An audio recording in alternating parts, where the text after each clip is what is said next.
Hey, it's Ken from My Math Assistant. I wanted to show you around the different question options that we have in the settings so that you can see how to customize My Math Assistant's online grading platform to work for your family or your classroom. The first thing to do is to go into the reports and settings for your student, click on the settings, and the question options should be the default that pop up. You can see the first option is based on the mixed practice portion of each Saxon Math lesson. You can have your student do all of the questions, alternating odds and evens, the odds only, or the evens only. For alternating odds and evens, the student will do the odd numbered questions on the odd lessons and the even number questions on the even numbered lessons. You can also skip certain portions of each lesson. Let's say you don't have your student do the warm-up section, you can skip that, or the lesson practice or the mixed practice. You can also skip the investigations or the tests in the online grading platform. Again, this allows you to customize it for whatever you do in your home or in your classroom. You can skip the math facts practice if you like. If you have it turned on, you can see there are a couple other options to go over real quick. We can set a max number of questions, anywhere from the default for each type of math facts, all the way up to 50. This can be useful in the scenario where some of the math facts have up to 100 questions and maybe that's too much for your student. You can limit the maximum to say 50 or 20 or whatever you want for your student.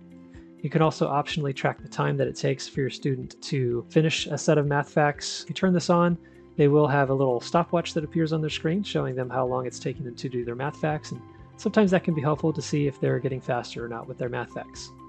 You can also optionally turn on the test prep videos so that as your student does their online grading every day, they have one test prep video loaded up into a new tab on their screen, and they can go over that video as part of their daily routine.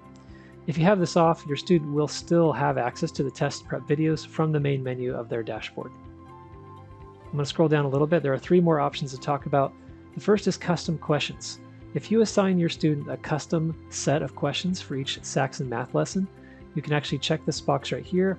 This will give your student a green button that allows them to mark their own lesson complete as soon as they have finished all of the questions that you have assigned. One word of caution here, I would just make sure to check the online and email reports more carefully to make sure that your student did actually complete all the questions that you assigned to them. The second option, this is primarily used by teachers in large classrooms.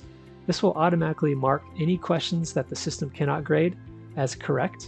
So often teachers will want those marked correct automatically because they plan to go over them in class anyway, and that way they don't have to go through and check all those questions in the system themselves. The last one is a new feature we just added, turning off multiple choice questions. Especially in some of the higher level books, there are a few more multiple choice questions, and if you would prefer to grade these yourselves instead of having the system grade them, then you can turn off the multiple choice questions here.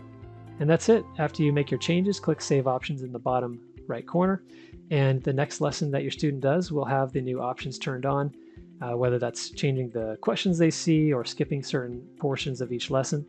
And this is just another way to completely customize the use of Saxon Math and My Math Assistant together, depending on how you prefer to use it.